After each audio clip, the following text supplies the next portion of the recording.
Very good morning बच्चों। आज हम पढ़ने वाले हैं 9th क्लास की 4th वर्कशीट। तो इस वर्कशीट में बच्चों हम पढ़ने वाले हैं कोलाइडल विलयन के बारे में। इससे पहले हमने जो लास्ट वर्कशीट की है उसके अंदर हमने पढ़ा है निलंबन। अगर जिन बच्चों ने मेरा चैनल सब्सक्राइब कर लिया है तो अपने आप जैसे ही मैं नई वीडियो डालती हूँ आपके पास नोटिफिकेशन आ जाता है। तो नीचे सब्सक्राइब लिखा होता है, उसे क्लिक कर लेना, ठीक है। उसके लिए फिर मुझे आपको स्पेशल भेजने की ज़रूरत नहीं है कि बेटा मैंने वीडियो डाल दी है आप इसे चेक कर लो, या आपको सर्च करने की ज़रूरत नहीं पड़ेगी यूट्यूब पर जाकर। डायरेक्ट ही आपके पास नोटिफिकेशन आएगी जैसे ही आप यूट्यूब ओपन करते हो। तो चलो बेटा कोलाइडल विलयन शुरू करते हैं। तो ज्ञान से दीदी पूछ रही हैं, क्या पूछ रही हैं जिज्ञासा दीदी? ज्ञान, दूध में अगर पानी मिलाने पर कैसा मिश्रण बनता है? दूध के अंदर पानी मिलाते हैं तो क्या ये विलयन बनता है या ये निलंबन बनता है? क्या इसे थोड़ी देर छोड़ देते हैं तो दूध के कण नीचे बैठ जाते हैं और पानी ऊपर आ जाता है? नहीं, ऐसा तो नहीं होता। तो वो कहता है दीदी, दूध में पानी मिलाने पर एक विषमांगी मिश्रण बनता है। मिश्रण तो ये बना, लेकिन कैसा मिश्रण है? विषमांगी है। मतलब इसके कण जो है पूरी तरह से नहीं मिल पाते। जो केवल देखने में तो हमें समांगी नज़र आता है। दूध में पानी अगर घर में मिला के रखा हो तो ऐसा लगता है कि पता नहीं लगता कि इसमें दूध में पानी है। ऐसा देखने में दूर से तो लगता है एक ही जैसा है, क्योंकि इसके कणों का आकार वास्तविक विलयन के कणों से बड़ा है, लेकिन निलंबन के कणों से छोटा है। इसीलिए थोड़ी देर रखने के बाद भी ऐसा नहीं होता दूध नीचे बैठ जाए और पानी ऊपर आ जाए। ऐसे विलयन को बोलते हैं कोलाइडल विलयन। कितने बच्चों को समझ आ गया कोलाइडल विलयन? ऐसा विलयन जो देखने में समांगी लगे लेकिन वास्तव में वो विषमांगी है। उसे अगर खाली छोड़ दिया जाए तो उसके कण नीचे नहीं बैठते, क्योंकि ये निलंबन जैसे बड़े कण नहीं होते। विलयन की तरह कोलाइडल विलयन के भी दो भाग होते हैं। एक होता है परिक्षिप्त प्रावस्था और दूसरा है परिक्षेपण माध्यम। अब परिक्षिप्त प्रावस्था क्या होती है? जिसे मिलाया जाता है, और परिक्षेपण माध्यम होता है जिसमें मिलाया जाता है। तो जैसे कि हम उदाहरण लेके चलते हैं, दूध और पानी। इस मिश्रण में दूध में उपस्थित प्रोटीन, वसा के कण परिक्षिप्त प्रावस्था है, मतलब जिसे मिलाया गया, और पानी इसके अंदर परिक्षेपण माध्यम है। हम दूध में मिला हुआ प्रोटीन और वसा अलग कर सकते हैं। आप खाली दूध को लो, उसे मथना शुरू कर दो तो क्या होगा बेटा? उसमें से जो वसा होगी, चिकनाई होगी, वो मथानी के ऊपर चिपक जाएगी, और ज़्यादा मसलोगे और ज़्यादा मथोगे तो उसके ऊपर मक्खन भी आना शुरू हो जाता है। आ रही है बात समझ? तो ऐसा मिश्रण जो तैयार हुआ इसे क्या कहते हैं? कोलाइडल विलयन कहते हैं। अब ये देखो, पानी जो है वो परिक्षेपण माध्यम है, और इसके अंदर जो डाला गया प्रोटीन और वसा ये परिक्षिप्त प्रावस्था है। कोलाइडल विलयन के गुण होते क्या क्या हैं? नंबर 1, ये विषमांगी है और स्थायी मिश्रण होता है विषमांगी लेकिन फिर भी ये स्थायी है, मतलब इसे अलग नहीं किया जा सकता। नॉर्मल तौर पर इसको अलग नहीं किया जा सकता। दूसरी बात, इसके कणों को केवल आँखों से नहीं देखा जा सकता, कण बहुत छोटे हैं। पानी में दूध मिला दिया तो उसके कण हमें अलग अलग नज़र नहीं आते, लेकिन यह कण आसानी से प्रकाश की किरण को फैला देते हैं, जिससे मिश्रण में उसका मार्ग साफ दिखाई देता है। देखो जरा, मतलब मैंने यहाँ से टॉर्च की लाइट डाली, आप ये घर पे भी करके देख सकते हैं। बेटा आप एक टॉर्च लेना, ठीक है, पानी लेना, पानी में 1 चम्मच दूध डालना, कांच का ग्लास लेना और टॉर्च की लाइट उसके ऊपर डाल के देखना, तो क्या होगा? टॉर्च की लाइट फैली हुई आपको नज़र आती जाएगी, जैसे कि दिखाया गया है। पहला जो ग्लास लिया हुआ है उसमें क्या दिखाया है इन्होंने? उसमें नॉर्मल वाटर लिया है बेटा, एक कोई भी विलयन डाल लिया। मान लो इसके अंदर इसने लिया था जैसे पानी में नमक, पानी में नमक, ये एक विलयन तैयार हो गया। थोड़ा सा नमक और पानी, इसमें से जब टॉर्च की लाइट गई तो जितनी थी उतनी ही साइज़ की रही, लेकिन जैसे ही ये किस में से गई? कोलाइडल में से जा रही है। जैसे यहाँ पर पानी में थोड़ा सा दूध है, इसमें से जाएगी यदि, तो क्या होगा? ये फैलती हुई नज़र आएगी। आ रही है बात समझ? इसके कणों को छानना विधि से अलग नहीं किया जा सकता, निलंबन के कणों को अलग किया जा सकता था। अब परिक्षिप्त प्रावस्था और परिक्षेपण माध्यम क्या क्या हो सकता है? यदि किसी परिक्षेपण माध्यम जैसे कि गैस, उसके अंदर कोई द्रव मिला दिया जाए, गैस के अंदर थोड़ा सा द्रव डाला जाए, तो जो हमारे पास तैयार होता है कोलाइडल विलयन, उसको एरोसोल कहते हैं। क्या कहते हैं? एरोसोल। जैसे कि आपने देखा होगा कोहरा, कोहरा जब होता है सर्दियों में, आपने कोहरा देखा होगा, तब क्या होता है? सारे में गैस है वायुमंडल में, उस गैस में कुछ मात्रा द्रव की आ जाती है, मतलब जल वाष्प की आ जाती है, तो जो बना कोहरा क्या कहलाएगा? एरोसोल कहलाएगा। ऐसे ही बादल है, ऐसे ही कुहासा भी एक उदाहरण है कोलाइडल विलयन का। यदि किसी गैस के अंदर ठोस मिला दिया जाए, तब भी हमारे पास जो तैयार होता है वो कोलाइडल विलयन है और इसका नाम होता है एरोसोल। ठीक है, इसके उदाहरण हो गए जैसे धुआं, स्वचालित वाहन का निदान, निथार, एग्जॉस्ट। ठीक है, एग्जॉस्ट देखो जो वाहन है उसके बाहर धुआं निकलता है, धुआं देखा है आपने जहाँ से निकलता है, वो जो धुआं है उसके अंदर बेटा काला काला धुआं सा आपने देखा होगा गाड़ियों से बाहर निकलता हुआ, वो भी एक एरोसोल ही है। उसमें उसके अंदर गैस है और कुछ मात्रा में जैसे कार्बन डाइऑक्साइड की कुछ मात्रा है उसमें, ठीक है, ठोस की।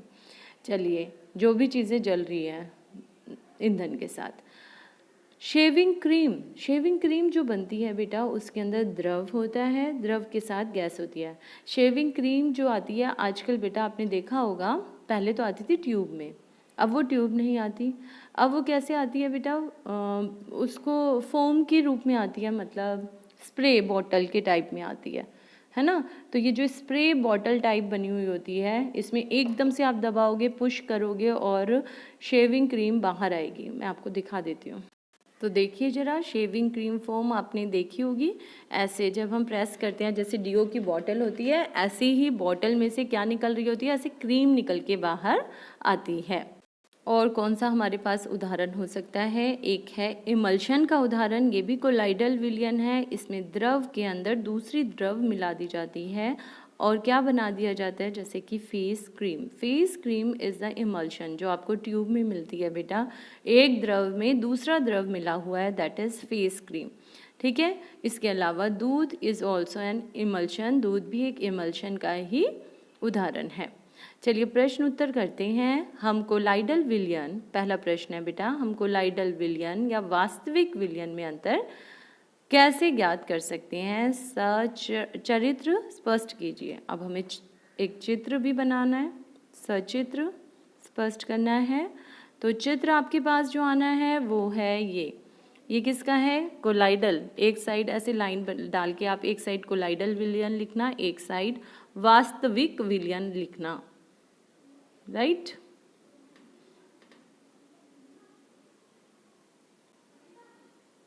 अब ये जो कोलाइडल विलयन का चित्र है आप यहाँ बनाओगे, ठीक है। दूसरा चित्र इसके अंदर जो बनेगा वो ये बनेगा। कोलाइडल विलयन में ही दोनों ये चित्र बनाने हैं। अभी मैं कोलाइडल विलयन के बारे में ही लिखवा रही हूँ, आपको इसका डिफरेंस लिखना है, ये लिख दोगे दोनों चीज़। उसके साथ तीसरा पॉइंट जो कोलाइडल विलयन का लिखना है वो लिखोगे, यह एक विषमांगी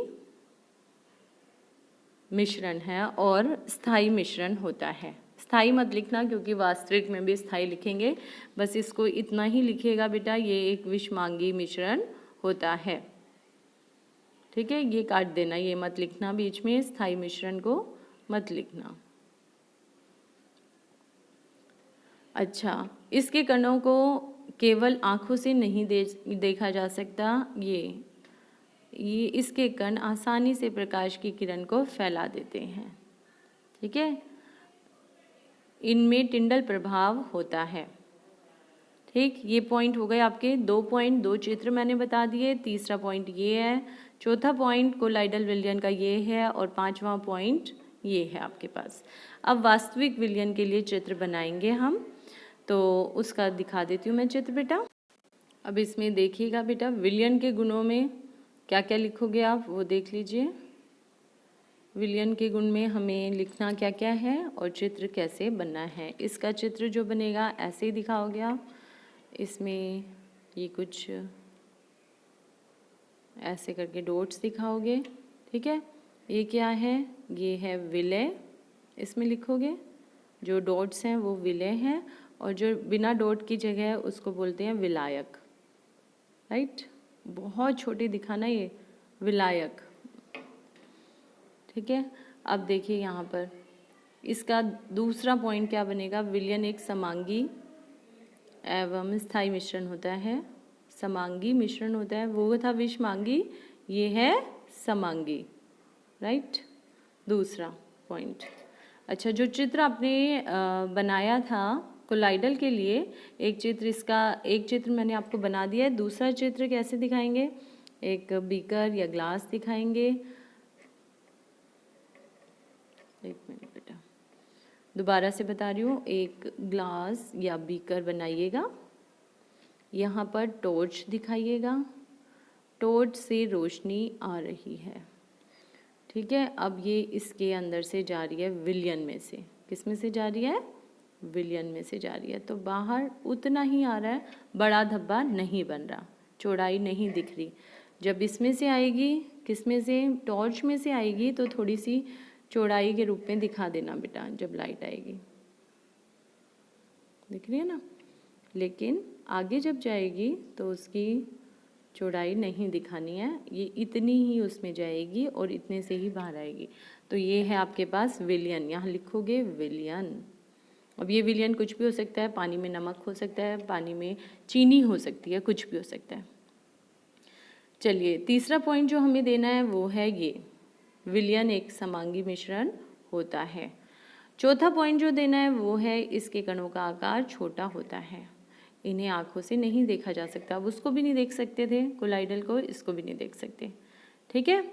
और प्रकाश की किरण को फैलाता नहीं है, पांचवा पॉइंट है।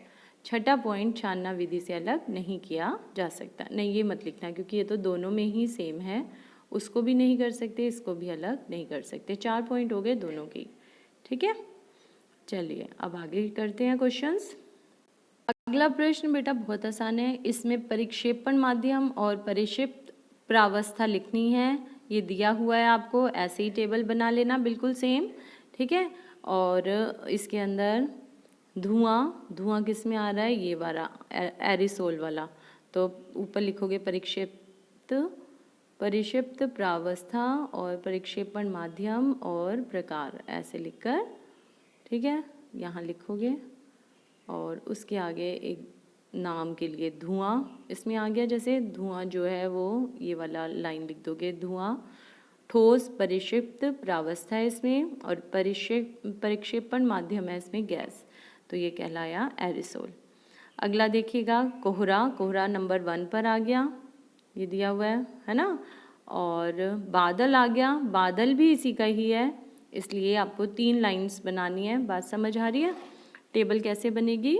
टेबल के लिए ऐसे ही बिल्कुल सेम आप लिखोगे बेटा। कोहरे के लिए लगा दोगे सेम यही चीज़ें। बादल के लिए भी दोबारा सेम ऐसे ही लिखना, ठीक है।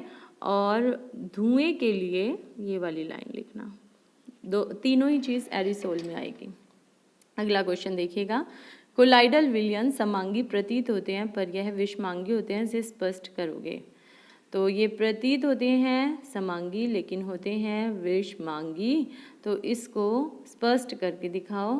क्योंकि जब हम ये वाली चित्र बना देना कि जब हम प्रकाश इसमें से गुजारते हैं तो प्रकाश की किरण फैल जाती है, ठीक है। ये दिखाता है, जैसे एक विलयन रखा, दूसरा हमने कोलाइडल विलयन रखा, तो कोलाइडल जो है प्रकाश के मार्ग को फैला रहा है, जबकि विलयन प्रकाश के मार्ग को नहीं फैला रहा। इससे हमें पता लगा कि इसमें जो कण है वो इतने हैं कि वो प्रकाश के मार्ग को फैला सकते हैं, और ये एक समांगी नहीं विषमांगी मिश्रण है। निम्न में से कोलाइडल विलयन छाटिए। अब ये कोलाइडल विलयन छाट दो बेटा। जो भी अच्छे से नहीं मिल रहा वो कोलाइडल बना देना। अच्छा जी, रेत में पानी, ओहो ये तो निलंबन है, रेत में अगर पानी मिला दूँ या पानी में रेत मिला दूँ तो ये तो निलंबन हो जाता है, ये तो आएगा नहीं इसका मतलब। अच्छा, नमक और पानी तो बहुत अच्छे से मिल गया, ये तो विलयन में चला गया। ओके, कोहरा जो है वो आपका आएगा कोलाइडल में और पानी में साबुन आएगा कोलाइडल में। तो इसके 2 उदाहरण आपके पास आ गए। तो आपको अच्छे से समझ आ गया होगा। फिर भी बेटा अगर कुछ समझ नहीं आता तो आप ज़रूर पूछिएगा। घर में रहिए, सुरक्षित रहिए और पढ़ाई करते रहिए। 9th क्लास है, पेपर प्रॉपर होंगे, इसीलिए अच्छे से पढ़ाई करनी है। कॉपी बहुत सफाई से बनानी है, क्वेश्चंस के साथ आंसर लिखने हैं। और आपको लगता है अगर वर्कशीट में कुछ ऐसा है जिसे नोट ज़रूर करना चाहिए कुछ अलग से, तो वो भी आप लिख लीजिए कॉपी में। थैंक यू बच्चों, थैंक यू फॉर वॉचिंग।